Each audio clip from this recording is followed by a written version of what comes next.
ఇది మిగతా respiratory virus లాగానే మనకి ఫ్లూ వైరస్ కావచ్చు, ఇన్ఫ్లుయెన్జా వైరస్ కావచ్చు, లేకపోతే కోవిడ్ వైరస్ కావచ్చు, రెస్పిరేటరీ సిన్సిషియల్ వైరస్ అని చెప్పని చిన్నపిల్లలకు సోకుతుంది, ఆర్ఎస్వి అని చెప్పని అలాంటిది కావచ్చు. ఇది రెస్పిరేటరీ ప్రాబ్లమ్స్ క్రియేట్ చేయవచ్చు.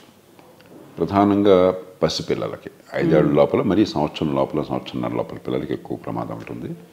బాగా వృద్ధులకు ప్రమాదం ఉంటుంది. వృద్ధులకి ఏ జబ్బు అయినా సరే వృద్ధాప్యం వచ్చిన తర్వాత ఏమవుతుందంటే, ఒక వయసు దాటిన తర్వాత 65-70 దాటిన తర్వాత కొంచెం ఇమ్యూనిటీ తగ్గుతుంది, అక్కడ రిస్క్ ఎక్కువ ఉంటుంది. కొంతమంది ఇమ్యూనో డిప్రెస్డ్ పీపుల్ ఉంటారు.